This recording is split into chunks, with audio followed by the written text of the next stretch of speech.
안녕하세요, 여러분. 직장 내 괴롭힘 예방 및 근절을 위한 교육을 진행할 강사 김예방입니다. 직장 내 괴롭힘 문제는 여러 사례들을 통해서 알려졌듯이 최근 사회의 심각한 문제로 대두되고 있는데요. 이번 시간에는 괴롭힘의 예방 및 대응 등과 관련한 핵심 가이드를 근로자의 입장에서 알기 쉽게 이해할 수 있도록 설명드리도록 하겠습니다. 그럼 본격적으로 설명드리기 전에 직장 내 괴롭힘 사례 애니메이션을 시청하도록 하겠습니다.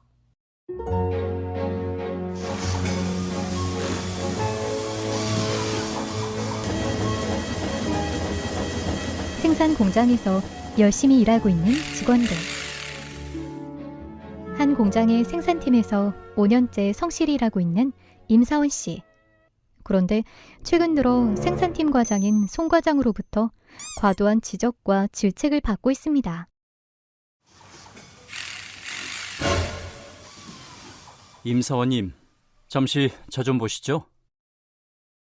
임사원님, 제가 왜 불렀는지 아시죠? 네?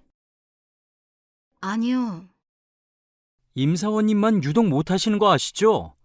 5년이나 근무하셨는데. 죄송합니다. 5년 일한 거 맞죠?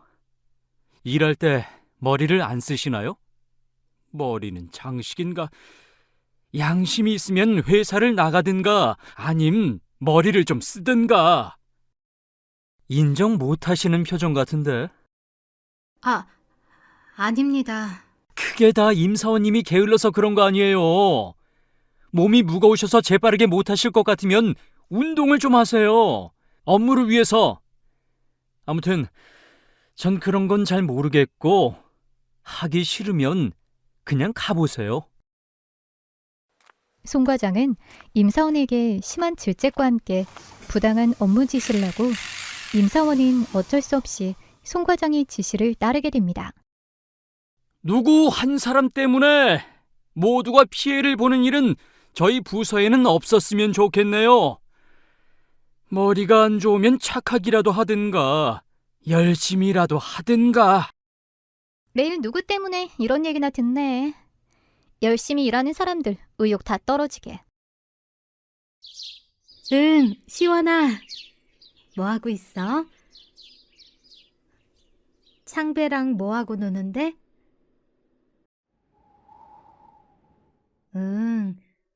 재미있으면 더 놀아도 돼. 엄마는 오늘 일이 갑자기 생겨가지고 늦게 갈 것 같아. 저녁 잘 챙겨 먹어?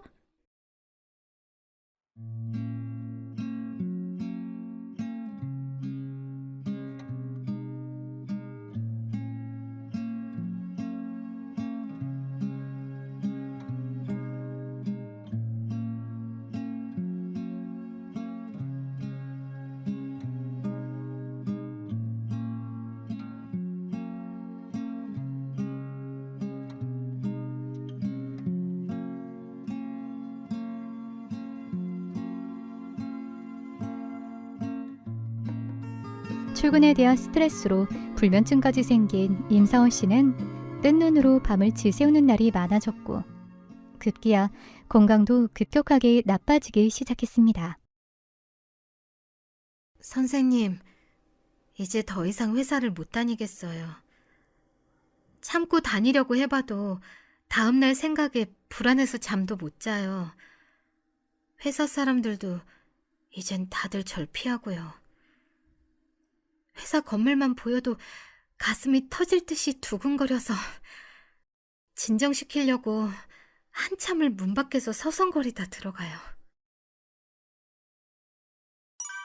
사례에서 등장한 근로자인 임사원 씨는 직장 내 괴롭힘으로 인해 정신과 상담 및 치료를 받게 되었는데요. 정신과 치료를 지속적으로 받았지만 기존의 괴롭힘 행위와 동료들의 따돌림은 변함이 없었고 상태는 호전되지 않았습니다. 그래서 결국 임사원 씨는 퇴사를 결심하게 되었습니다. 사례에서 볼 수 있듯이 직장 내 괴롭힘을 겪는 근로자는 큰 고통 속에 놓이게 되는데요. 업무 능률 저하 및 심각한 정신적, 신체적 고통에 시달리게 됩니다. 이러한 상황을 예방 및 근절하고자 근로자가 직장 내 괴롭힘이 없는 업무 환경에서 안전하게 근무하고 피해를 당한 경우에는 신속한 조치를 통해 조속히 원상 회복할 수 있도록 지난 2019년 7월부터 이른바 직장 내 괴롭힘 금지 제도가 도입이 되었습니다. 직장 내 괴롭힘 제도는 직장 내 괴롭힘을 정의, 금지하는 동시에 직장 내 괴롭힘 발생 시 사용자의 조사 및 조치 의무를 규정하고 있습니다.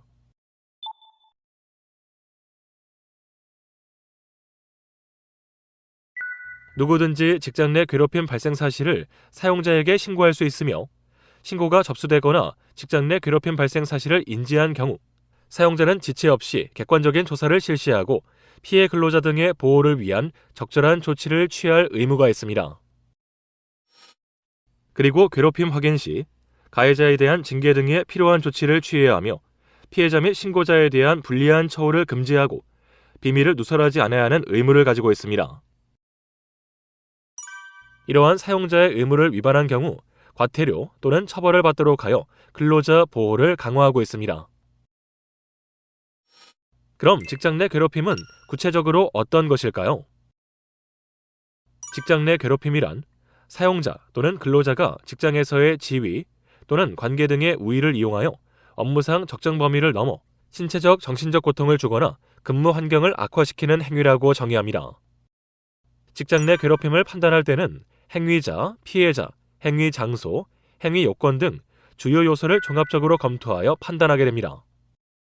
행위자는 사용자와 근로자로 구분할 수 있는데요. 사용자는 사업주, 사업 경영 담당자, 근로자에 관한 사항에 대하여 사업주를 위하여 행위를 하는 자를 의미합니다. 그리고 근로자는 정규직, 계약직, 임시직, 일용직 등 고용 형태와 관계없이 피해 근로자의 사용자와 근로관계에 있는 근로자를 의미합니다. 피해자는 고용 형태 및 근로계약 기간을 불문하고 직접 근로관계에 있는 모든 근로자는 직장 내 괴롭힘 신고가 가능하지만 직접 근로관계에 있지 않은 하청 근로자, 특수형태 근로종사자는 제외됩니다. 다만 파견법에 따라 파견사업주와 사용사업주 모두 근로기준법상 사용자의 조사, 조치 의무를 이행해야 하며 파견 사용 사업장 근로자 또한 직장 내 괴롭힘 관련 법령의 적용을 받습니다. 행위 장소는 반드시 사업장일 필요는 없으며 사업장 외부의 회식 장소, 외근, 출장지, 업무 관련성이 있는 사적 공간도 인정이 가능합니다. 또한 사내 메신저, SNS 등 온라인에서 발생한 경우도 인정됩니다. 행위 요건은 첫 번째, 직장에서의 지위 또는 관계 등의 우위를 이용하는 것. 두 번째, 업무상 적정 범위를 넘는 행위. 세 번째, 신체적, 정신적 고통을 주거나 근무 환경을 악화시키는 것에 세 가지 핵심 요건을 모두 충족해야 합니다.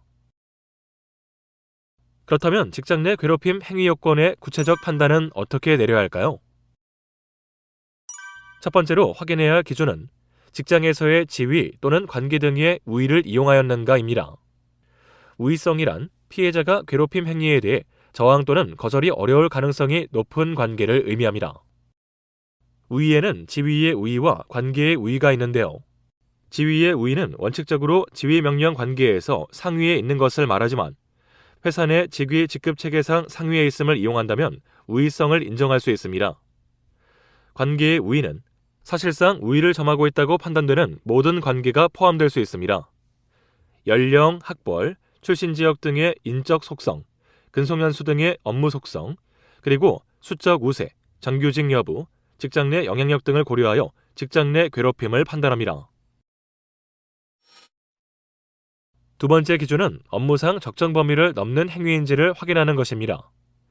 사회 통념으로 봤을 때 업무와 무관한 사적인 용무를 지시하거나 업무 외에 과도하거나 불필요한 요구를 하는 경우 등 업무상 필요한 것이 아니거나 업무상 필요성은 인정되어도 폭행, 폭언을 수반하는 등의 행위가 적절하지 않은 경우 직장 내 괴롭힘으로 인정됩니다. 업무 관련성은 포괄적인 업무 관련성을 의미하므로 직접적인 업무 수행 중에서 발생한 경우가 아니더라도 업무 수행에 편승하여 이루어졌거나 업무 수행을 빙자하여 발생한 경우에도 업무 관련성이 인정됩니다. 다만 업무상 지시나 주의, 명령에 불만을 느끼더라도 사회 통념상 업무상 필요에 의한 것이었다면 직장 내 괴롭힘으로 인정하기 어렵습니다. 업무상 적정 범위를 넘는 행위의 구체적 내용으로는 의도적 무시와 배제 행위가 있습니다. 그리고 폭행, 협박 행위, 폭언, 욕설 등 언어적 행위, 업무와 무관한 일, 사적용부 지시, 업무 수행 방해와 부당한 인사조치의 행위를 들 수 있습니다. 세 번째 기준은 신체적, 정신적 고통을 주거나 근무 환경을 악화시키는 행위가 있었는지 확인하는 것입니다.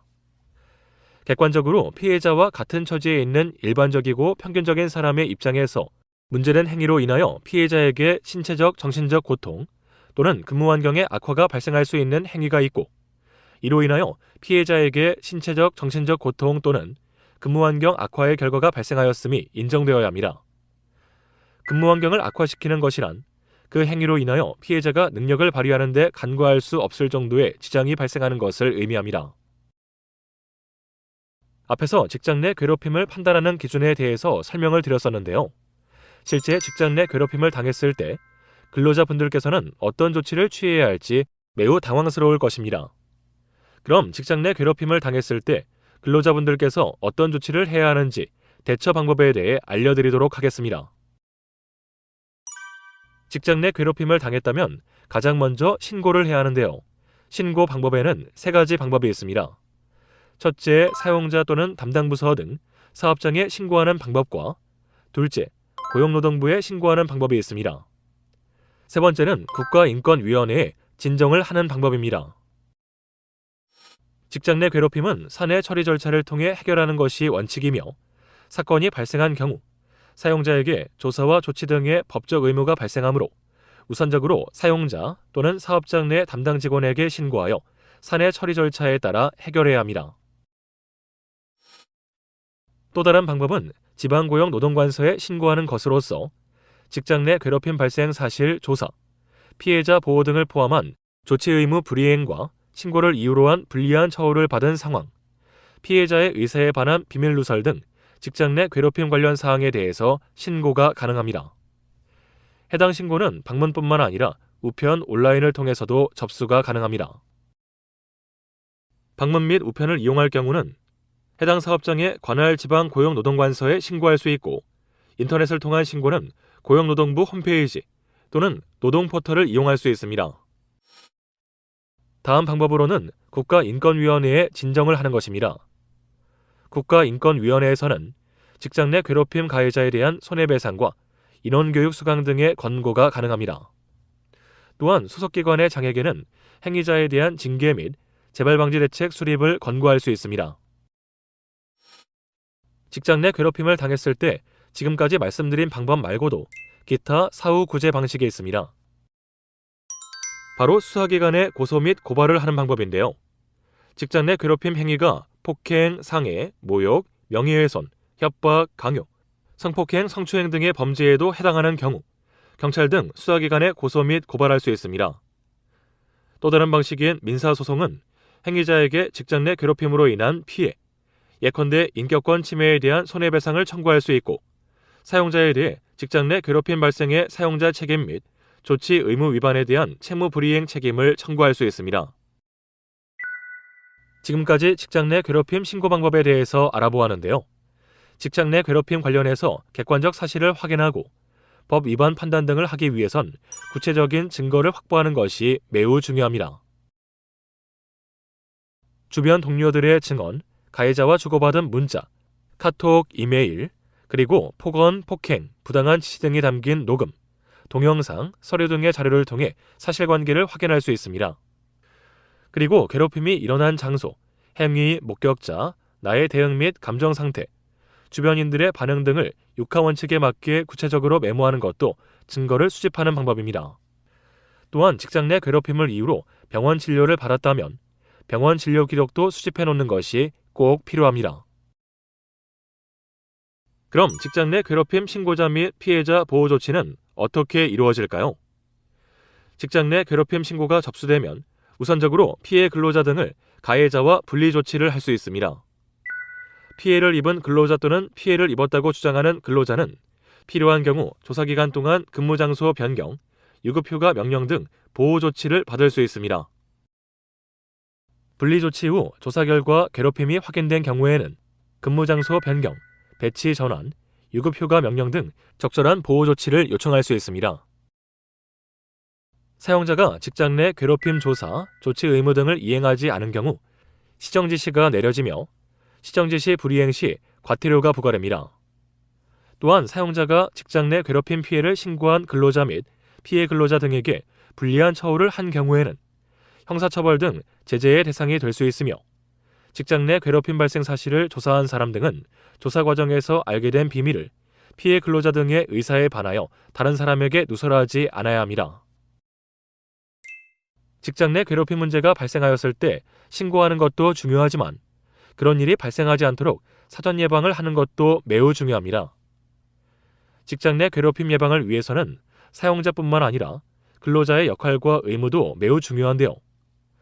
직급의 상하 관계를 떠나 같이 근무하는 근로자 간의 상호 존중의 태도를 가져야 합니다.